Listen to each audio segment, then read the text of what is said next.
बिस्मिल्लाहिर्रहमानिर्रहीम। अस्सलाम वालेकुम नाज़रीन, उम्मीद करती हूँ कि आप सब खैरियत से होंगे। मैं हूँ स्मिता अनवर और आज लेकर आई हूँ आपके लिए एक और इन्फॉर्मेटिव वीडियो जो कि केमिस्ट्री की बजाय है हिस्ट्री के मौजू पर।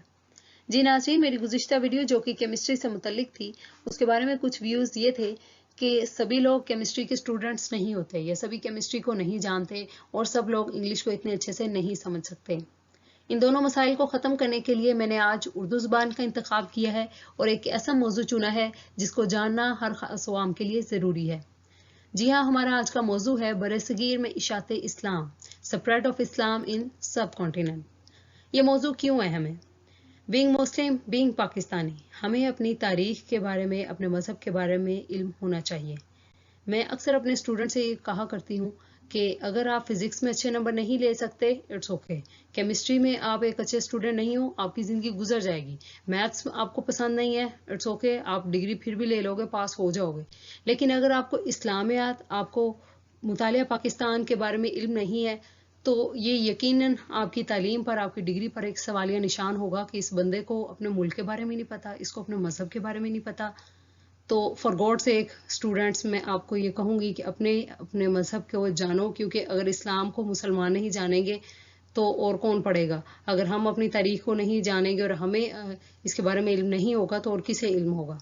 इसीलिए मैंने एक ऐसा मौजू चुना है जो किसी भी स्टूडेंट के लिए, चाहे वो मेडिकल का है, चाहे वो इंजीनियरिंग का है, चाहे वो आर्ट्स का है, इवन अगर कोई स्टूडेंट नहीं भी है, किसी अदारे में नहीं भी तालीम हासिल कर रहा, तो वो इस टॉपिक को जान सकता है, इसके बारे में उसे इल्म होना चाहिए। तो जैसा कि आप जानते हैं, हमारे इस चैनल का नाम ही है नॉलेज वर्ल्ड और हमारी पूरी कोशिश होगी कि हम हर किस्म के इल्म को यहाँ पर डिस्कस करें। अब चूंकि ये एक बहुत वास्ट टॉपिक है और उसको एक वीडियो में कवर करना बहुत मुश्किल है, इसलिए मैंने इसकी एक सीरीज़ बनाई है और ये उस सीरीज़ के पहला पार्ट है, पहली वीडियो है। एक और बात आपको याद दिलवाती जाऊं, अगर आपने अभी तक हमारा चैनल सब्सक्राइब नहीं किया है IS नॉलेज वर्ल्ड, तो काइंडली इसे अभी सब्सक्राइब करें, बेल आइकन को प्रेस करें ताकि आपको हमारी मज़ीद वीडियो मिलती रहे। चलें जी, वीडियो का आगाज़ करते हैं। इस वक्त आपके सामने स्क्रीन पर एक नक्शा दिखाया जा रहा है जिसमें इस्लाम की इशात अरब इलाकों से दिखाई जा रही है। बरसगीर में इशात इस्लाम के बारे में जानने से पहले ये ज़रूरी है कि हम देखें दुनिया में इस्लाम की इब्तिदा कहाँ से हुई। जी हाँ, दुनिया में इस्लाम की इब्तिदा मक्का और मदीना जैसे पाक शहरों में हुई और ये कमाल हज़रत मोहम्मद मुस्तफ़ा सल्लल्लाहु अलैहि वसल्लम की ज़ात अक़दस का है कि उन्होंने अपने हाथों से पूरी दुनिया को इस्लाम की रोशनी से मुनव्वर किया।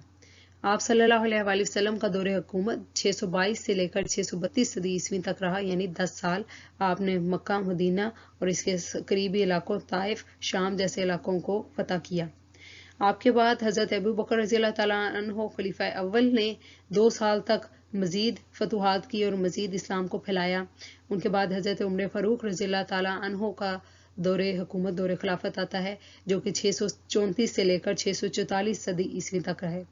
इसके बाद सबसे लंबा टाइम पीरियड हज़रत उस्मान रज़ियल्लाहु तआला अन्हु ने गुजारा है, 644 से लेकर 656 सदी ईस्वी, यानी 12 साल तक आपने मज़ीद फतूहात की और इस्लाम की रोशनी को दूर दूर तक फैलाया। उसके बाद हज़रत अली रज़ियल्लाहु तआला अन्हु ने 656 से लेकर 661 सदी ईस्वी तक मज़ीद इस्लाम की रोशनी फैलाई। अगर आप नक्शे पर ही गौर करें तो आपको यहाँ पे नज़र आ रहा होगा कि जो ग्रीन कलर का इलाका है ये हज़रत मोहम्मद मुस्तफ़ा सल्लल्लाहु अलैहि वसल्लम ने फतह किया। उसके बाद जो ऑरेंज, हम कह सकते हैं ग्रीनिश येलो इलाका, पैरेट किस्म का इलाका जो दिखाया गया है, ये खुलफाए राशिदीन, चारों खुलफाए राशिदीन ने इलाका ये फतह किया है। उसके बाद खिलाफत शिफ्ट हो गई है उमैयाद के पास, उमैयाद खिलाफत जिसका दौर रहा है 661 से लेकर 750 सदी ईस्वी तक। उसने मज़ीद फतूहात की। अब्बासीद खिलाफत है जिसको गोल्डन एज ऑफ इस्लाम कहा जाता है, वो 750 से लेकर 1258 सदी ईस्वी तक रही है और इन्होंने मज़ीद इलाके फ़तह किए हैं। जो येलो कलर का इलाका जिसमें इंडिया यानी सेंट्रल एशिया का इलाका है, नॉर्थ अफ्रीका है, स्पेन है, ये सारे इलाके अब्बासीद और उमैयाद ने फ़तह किए हैं। अब अब्बासीद खिलाफत को सुनहरी दौर क्यों कहा जाता है? इन्होंने फतूहात करने के साथ साथ मुसलमानों में तिब, साइंस और टेक्नोलॉजी पे बहुत काम किया है। इन्हीं के दौर में बहुत बड़े बड़े साइंसदान और नामी गिरामी जो इतने भी इल्मे हम कह सकते हैं नजूमी और रियाजीदान और साइंसदान, ये सारे इनके दौर में पैदा हुए हैं। اس کے بعد عثمانیہ خلافت ہے. 1258 کے بعد تھوڑا گیپ ہے. یہاں پر کہا جاتا ہے کہ منگولوں نے حملے کر کے تھوڑا بہت ریاست کو دبا دیا ہے, خلافت کو دبا دیا ہے, منگولوں کی حکومت آ گئی ہے. اور عثمانیہ خلافت جب بیدار ہوئی, ہم جانتے ہیں ارطغرل غازی کی بدولت اس کے بیٹے عثمان نے اس خلافت کو بڑھایا ہے, اور 650 سال تک 3 بر اعظموں یعنی سینٹرل ایشیا, یورپ اور افریقہ کے بر اعظموں پر قبضہ کیا ہے, بازنطین امپائر قائم کی ہے.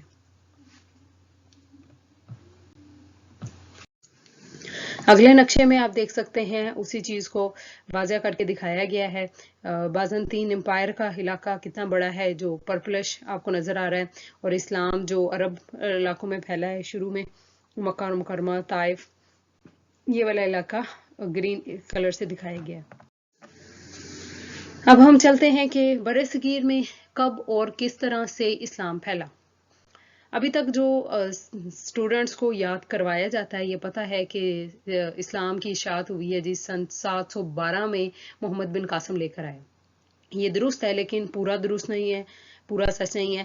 ہم یہ نہیں کہہ سکتے کہ 712 ہجری سے پہلے کسی نے برصغیر کا رخ ہی نہیں کیا, تو ایسا نہیں ہے. 7ویں صدی عیسوی میں حضرت عمر فاروق رضی اللہ تعالیٰ عنہ کے دور خلافت میں تقریباً 636 یا 643 صدی عیسوی کے درمیان مختلف عرب جو ان سے اپنی تجارت کے لیے سندھ, بنگال اور کیرلا کے علاقوں میں سفر کرتے رہے, اور اس وقت سفر کا ذریعہ جو تھا وہ بحری جہاز تھے, اور بحری جہاز بحیرہ عربین سی سے گزرتا ہے جو کہ سندھ اور یہ بنگال کے ٹچ کرتا ہوا جاتا ہے, یعنی برصغیر کے پاس جو علاقہ ہے.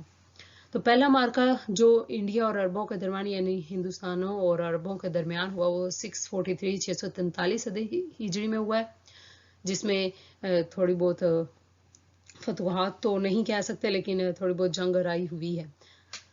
اس کے بعد حضرت عثمان بن ابو العاص الثقفی جو کہ بحرین اور عمان کے گورنر تھے اس وقت, دور خلافت حضرت عمر فاروق کا ہی چل رہا ہے لیکن یہ ان کے گورنر ہیں جنہوں نے حضرت عمر فاروق رضی اللہ تعالیٰ عنہ کی رضامندی کے بغیر 3 بحری جہازوں پہ اپنے لشکر بھیجے ہیں, اور ان لشکروں کا مقصد کیا تھا, جو بحیرہ عرب کے ارد گرد موجود لٹیرے جو کہ ان کے سامان تجارت کو لوٹ لیتے تھے ان کو نیست و نابود کرنا تھا یا ان کو ہرانا تھا, ان پر حملے کے لیے بھیجے.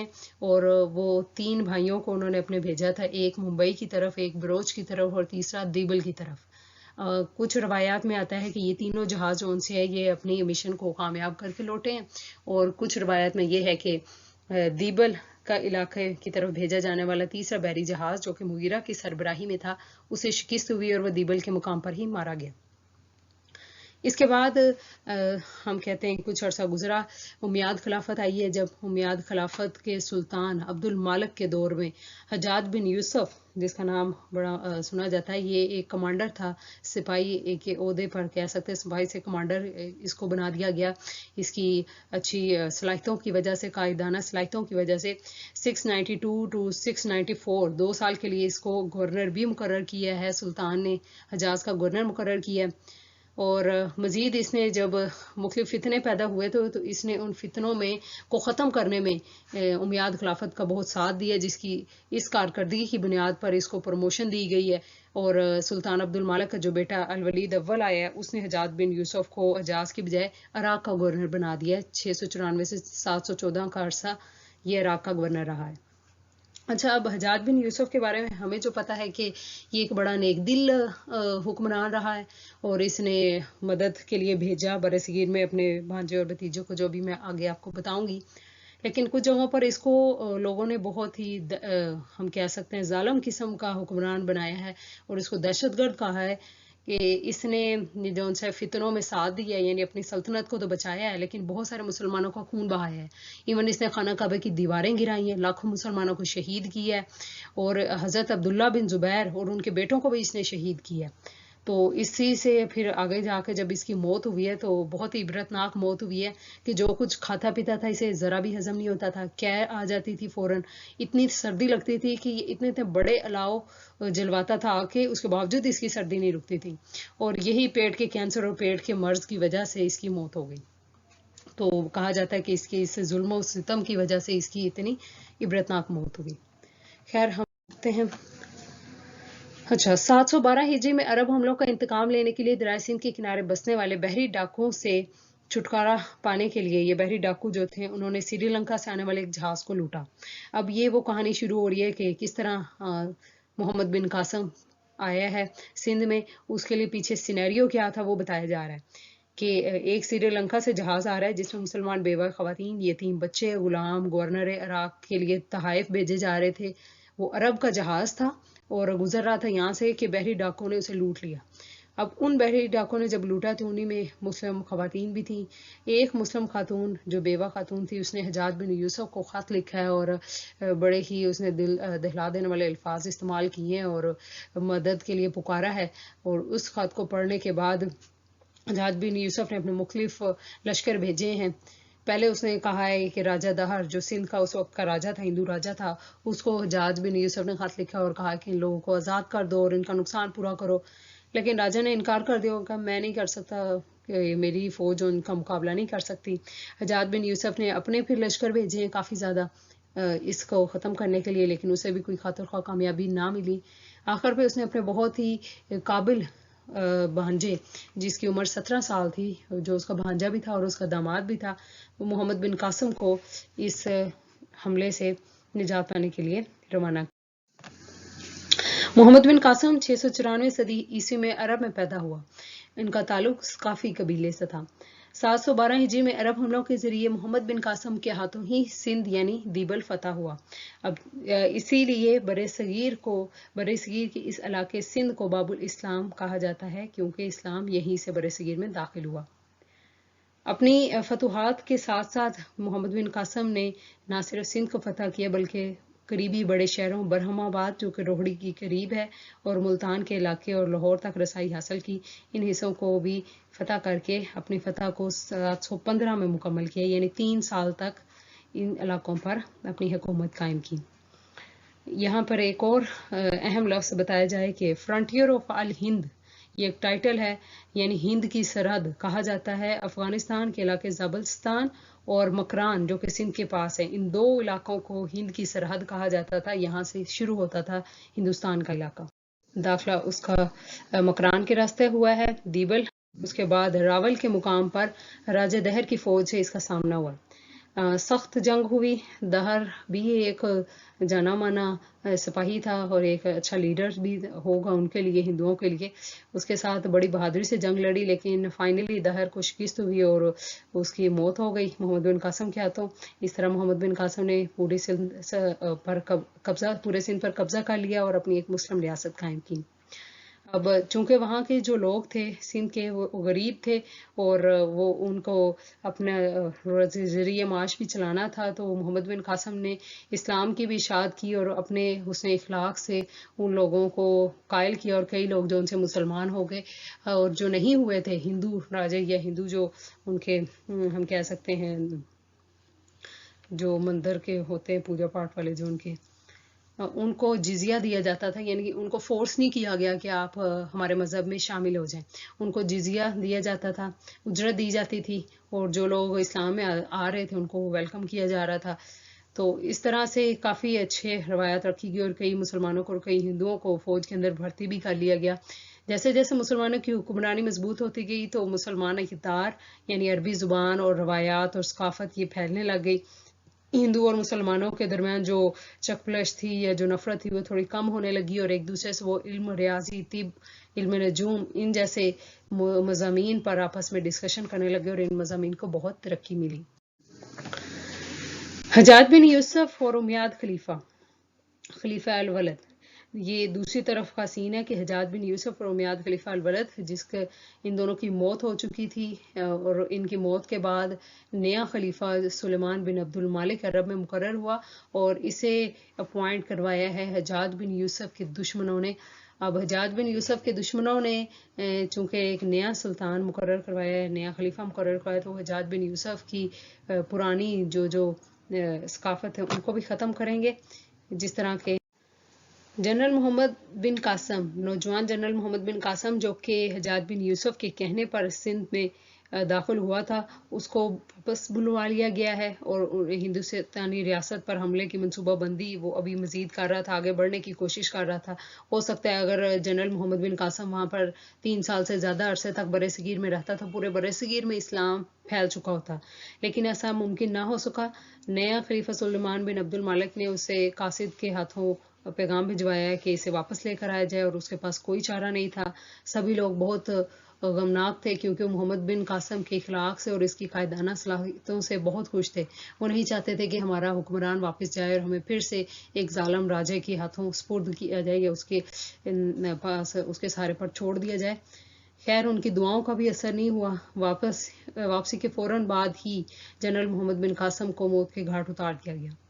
इस तरह वो जवान मर तो गया, लेकिन उसे हमेशा अतात, नज़्म ज़ब्त और इंसाफ की अलामत के तौर पर याद रखा जाएगा। आज भी उसका नाम तारीख में सुनहरे लफ्ज़ों से लिखा जाता है। ये नक्शा जो आपके सामने स्क्रीन पर दिखाया जा रहा है, इसमें एक बार फिर से दिखाया गया है कि किन किन इलाकों में अरबों ने फतूहात की, कौन से इलाके हिंदुओं के ज़ेर असर रहे और किन इलाकों में गजनवी दौर हुकूमत रहा और इसी तरह सफारिद दौर हुकूमत है। यहाँ पर यह बताना ज़रूरी है कि उमैयाद खिलाफत के खात्मे के बाद नई आने वाली खिलाफत यानी अब्बासिद खिलाफत के खुलफा ने सूबा सिंध की सियासी मामलात में ज़्यादा दिलचस्पी ना ली, जिसकी वजह से ये इलाका सेंट्रल एशिया ये बरे सगीर एक दफ़ा फिर से नज़रअंदाज किया गया। यूँ कहा जा सकता है कि मोहम्मद बिन कासम की आमद के 300 साल बाद भी कोई मुसलमान हुक्मरान यहाँ नहीं आया। 10वीं सदी में तुर्कों ने शुमाल मगरब में खैबर के रास्ते से बरसगीर का रुख किया। कुछ आज़ादाना तौर पर हुक्मरान जिस तरह गजनवी हुकूमत या सुल्तान महमूद गजनवी ने यहाँ का रुख किया और यहाँ पर फिर से इस्लाम को फैलाने की कोशिश की। हमारी आज की वीडियो यहीं पर ख़त्म होती है।